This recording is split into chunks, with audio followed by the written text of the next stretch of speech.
بسم اللہ الرحمن الرحیم۔ اللہ رب العزت نے قرآن مجید فرقان حمید میں ارشاد فرمایا، الحمدللہ رب العالمین، تمام تعریفیں اللہ کے لیے جو تمام جہانوں کا پالنے والا ہے۔ اب اس آیہ مقدسہ کا مفہوم یہ ہے کہ تمام افراد حمد خاص ہیں اللہ کے ساتھ جو تمام جہانوں کا رب ہے، تمام جہانوں کا پالنے والا ہے۔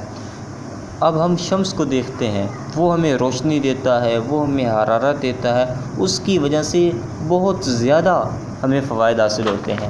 ہم قمر کو دیکھتے ہیں، وہ ہمیں رات کی تاریکیوں میں روشنی عطا کرتا ہے، جس کی وجہ سے ہم منظر مقصود تک پہنچ جاتے ہیں، ہم صحیح راستے کا انتخاب کر سکتے ہیں۔ اس کے علاوہ اور بھی اللہ کی کئی مخلوقات ہیں جن کی وجہ سے ہمیں بہت زیادہ فائدے حاصل ہوتے ہیں۔ یہ ان میں خوبیاں ہوتی ہیں جن کی وجہ سے ہم فائدہ حاصل کر سکتے ہیں، یا ان میں ایسی خوبیاں ہوتی ہیں جن کی وجہ سے ہم تو فائدہ حاصل نہیں کر سکتے، لیکن ہم ان خوبیوں پر تعریف کرتے ہیں، ان کی ثنا بیان کرتے ہیں۔ تو یہ ان کی ثنا ہم جو بیان کرتے ہیں یہ حقیقتاً اللہ کی ثنا ہے، اس لیے کہ الحمدللہ رب العالمین کے تمام افراد حمد، کہ جس کی بھی حمد کی جا رہی ہے، جس کی بھی تعریف کی جا رہی ہے، وہ خاص ہے اللہ کے ساتھ۔ یعنی بظاہر تو ہم شمس کی تعریف کر رہے ہیں، بظاہر تو ہم قمر کی تعریف کر رہے ہیں، لیکن حقیقتاً یہ اللہ کی حمد ہے، اللہ کی تعریف ہے۔ وجہ یہ ہے کہ اللہ رب العزت نے ہی ان کو پیدا کیا ہے، ان کو یہ کمال دینے والی ذات ہی اللہ کی ہے۔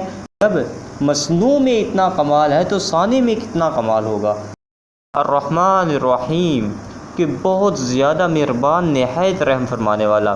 اب رحمان جو ہے یہ عام ہے دنیا میں، یعنی اللہ رب العزت مسلمانوں پر بھی رحم فرماتا ہے دنیا میں، اور کفار پر بھی۔ کفار پر بعین طور کہ ان کو کھانے پینے کی اشیاء عطا فرماتا ہے اور ان کو رہنے کے لیے مکان عطا فرماتا ہے۔ اور جو صفت رحیم ہے یہ خاص ہے مومنین کے ساتھ، بعین طور کہ قیامت والے دن اللہ رب العزت مومنین کو، ایمان والوں کو ہی جنت عطا فرمائے گا۔ اللہ رب العزت نے فرمایا مالک یوم الدین، کہ بدلے کی دن کا مالک، یعنی قیامت والے دن کا مالک۔ اب اللہ رب العزت تو آج کے دن کا بھی مالک ہے، جو ایام گزر چکے ہیں اور جو آنے والے ہیں، ان تمام ایام کا مالک اللہ رب العزت ہے۔ لیکن قیامت والے دن کو خاص کیوں کیا؟ یہ کیوں کہا کہ قیامت والے دن کا مالک؟ اس کی وجہ یہ ہے کہ آج میں، آپ یا کوئی اور شخص کہتا ہے کہ میں اتنی پراپرٹی کا مالک ہوں، میں اتنی گاڑیوں کا مالک ہوں، میں اتنے بینک بیلنس کا مالک ہوں، تو قیامت کا دن وہ واحد دن ہوگا جس دن کوئی بھی بندہ اپنی طرف ملکیت کو ثابت نہیں کرے گا، چاہے مجازن ہو، کوئی بھی ثابت نہیں کرے گا۔ سب قیامت والے دن کہیں گے کہ آج کے دن ملکیت صرف اور صرف اللہ رب العزت کی ہی ہے۔ ایاک نعبد و ایاک نستعین، ہم تیری ہی عبادت کریں اور تجھ ہی سے مدد چاہیں، کہ اے اللہ تو ہمیں یہ توفیق عطا فرما کہ ہم صرف اور صرف تیری عبادت کریں اور صرف تجھ ہی سے مدد مانگیں۔ مطلب یہ ہے کہ تو ہمیں یہ توفیق عطا فرما کہ ہم صرف اور صرف تجھ ہی سے مدد چاہیں، تیرے غیر کے در پر نہ جائیں۔ تو ہمیں اتنا عطا فرما کہ ہم تیرے غیر کے در پر نہ جائیں۔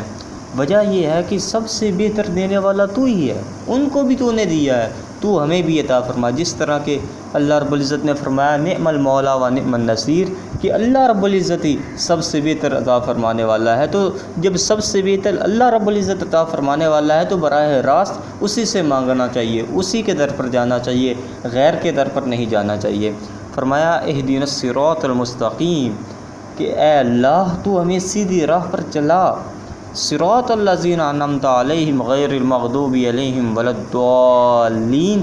یہ صراط مستقیم کیا ہے؟ خود ہی بیان فرما دیا کہ جن پر انعام کیا گیا ہے، اور نہ ان لوگوں کا رستہ جو حد سے بڑھے اور نہ ان لوگوں کا رستہ جو زیر غضب آئے۔ نہ اس صورت میں ہمیں یہ تعلیم دی گئی ہے کہ جب بھی اللہ سے مانگنا ہو تو مانگنے کا طریقہ یہ ہونا چاہیے کہ پہلے اللہ کی حمد کی جائے، اللہ کی تعریف بیان کی جائے، پھر جو بھی حاجت ہو، جو بھی دل میں خواہش ہو اس کو پیش کیا جائے، یا اللہ ہمیں یہ چیز عطا فرما، یہ چیز عطا فرما۔